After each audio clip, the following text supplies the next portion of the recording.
तो उसने ना उसको बनाने के लिए उसके पास कोई वो नहीं था कि वो भगवान के लिए कुछ बनाए। तो वो एक हाथ में 2-4 चावल के दाने लेके एक चम्मच में दूध लेके निकल पड़ी। तो एक वो कर रहे थे मिस्त्री, काम कर रहे थे, मकान बना रहे थे। तो उनके पास गई, बोला मेरे है ना खीर बना दो। उसको दिखाई नहीं देता था तो बोली मेरे लिए खीर बना दो। तो क्या नाम है, वो हंसने लग गई, बोले हमें कहाँ टाइम है, जाओ यहाँ से। तो फिर वो बेचारी चली गई। लेकिन उसने जैसे ही उसका मान अपसम्मान किया, उसका अपमान करा, तो उस जो मकान बना रहे थे ना उसके नीचे की नींव ऊपर हो गई और ऊपर की छत नीचे हो गई। अच्छा। तो वो बोले अरे ये क्या हो गया। तो उनमें से एक बुढ़ा समझदार था, वो बोला कि आप लोगों ने बुढ़ी को विनायक जी की खीर बनाने के लिए मना कर दिया ना, तो इसलिए तुम लोगों के घर के नींव ऊपर हो गई, छत नीचे हो गई। तो वो लोग भाग के उस बुढ़ी को लेके आए और उन्होंने उनको वो खीर बना के दी। तो वो चूटी में चावल चम्मच में दूध लेके चलती है, ऐसे उसको बोलते हैं। फिर वो गई, उन्होंने उसकी वो खीर बनाई, भोग चढ़ाया गणेश भगवान को, गणेश भगवान को मनाया, भगवान ने फिर से वो उसका घर सीधा कर दिया ऐसे।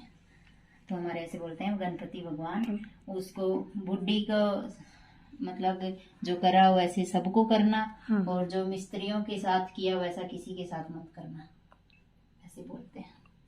और ये कथा बोलते हैं तब भी ऐसे बोलते हैं, जो पहले उसके साथ किया वो किसी के साथ मत करना, बाद में उसके साथ जो अच्छा किया वो सबके साथ करना। ठीक। एक समय की बात है कि एक स्त्री के 7 पुत्र थे। वह कार्तिक के महीने में दीपावली से पहले अपने मकान की लिपाई पुताई करने के लिए, जो कि आज का दिन था, मिट्टी लाने जंगल में गई। वह एक दिन एक जगह से मिट्टी खोदने लगी, वहीं सेह की माद थी। अचानक उसके हाथ से कुदाली सेह के बच्चे को लग गई और वह मर गया। यह देखकर स्त्री को दया आई, पर क्या हो सकता था, वह दुखी होती हुई मिट्टी ले आई। थोड़े दिनों बाद साल भर में ही उसके 7 लड़के मर गए। तब से वह दुखी रहने लगी। एक दिन रोकर उसने बड़ी बूढ़ियों से कहा कि मैंने जानकर तो कोई पाप नहीं किया, हाँ एक बार मिट्टी खोदते हुए अनजाने में सेह के बच्चे को कुदाली लग गई थी।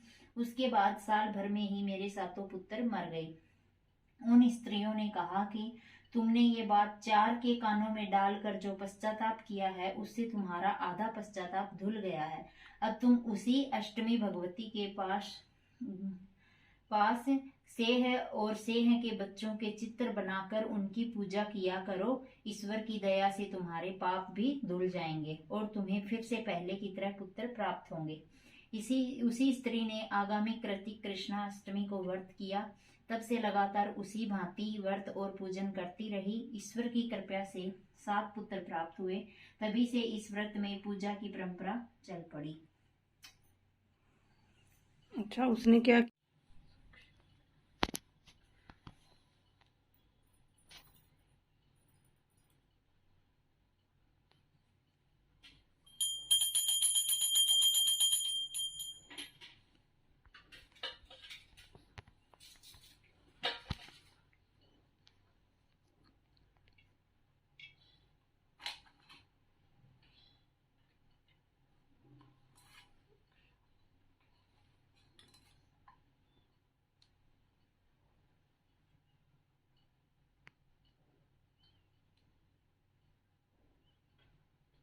चम्मच लेके कोई नहीं, माता हाथ से खुश होके खाएगी।